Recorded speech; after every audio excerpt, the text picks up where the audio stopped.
Hello friends, ఎలా ఉన్నారు? ఇవాళ మరో కొత్త వంటకంతో మీ ముందుకు వచ్చాం. ఈరోజు మా రెసిపీ వచ్చి కలిమికాయల పచ్చడి. ముందుగా దానికి కావాల్సిన ఇంగ్రీడియంట్స్ ఏంటంటే కొన్ని పచ్చిమిర్చి, కలిమికాయలు, కొన్ని నువ్వులు, అలాగే మరికొన్ని ధనియాలు, చిన్న నిమ్మకాయ సైజ్ అంతా కొంచెం చింతపండు, 10 వెల్లుల్లి రెబ్బలు, అలాగే మరింత టేస్ట్ని యాడ్ చేయడం కోసం కాస్త జీలకర్ర, కట్ చేసుకొని పక్కకు పెట్టుకున్న కొత్తిమీర. ఇవన్నీ మనం చేసుకునే పచ్చడికి కావాల్సిన.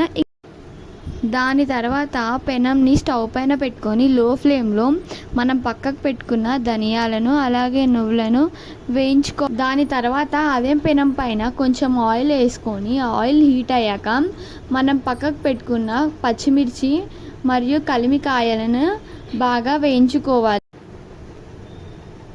స్టవ్ని లో ఫ్లేమ్లో పెట్టుకొని పచ్చిమిర్చి, కలిమికాయలు బాగా ఇందాక వేయించుకొని పెట్టుకున్న పచ్చిమిర్చి మరియు కలిమికాయల్ని రోట్లో వేసుకొని కొంచెం ఉప్పు మరియు వేయించి పెట్టుకున్న నువ్వుల్ని యాడ్ చేసుకొని మెత్తగా రుబ్బుకోవాలి రోట్లో.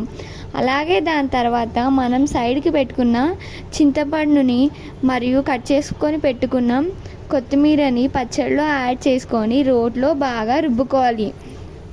రోట్లో రుబ్బుకున్న పచ్చడిని అంతా సైడుకు పెట్టుకొని పెనం పైన కొంచెం ఆయిల్ వేసుకొని ఆయిల్ హీట్ అయ్యాక జీలకర్ర, ఆవాలు, మెంతులు మరియు కాస్త మిరపకాయలు యాడ్ చేసుకొని అలాగే దాంట్లో కొంచెం కరివేపాకు మరియు పసుపు యాడ్ చేసుకొని బాగా కలుపుకోవాలి. మంచిగా పోపుని రెడీ చేసుకొని అందులో మనం రోట్లో నూరుకున్న పచ్చడిని వేసి రోట్లో నూరిన పచ్చడిని మనం వేసుకున్న పోపులో బాగా మిక్స్ అయ్యేంత వరకు లో ఫ్లేమ్లో బాగా కలుపుకోవాలి.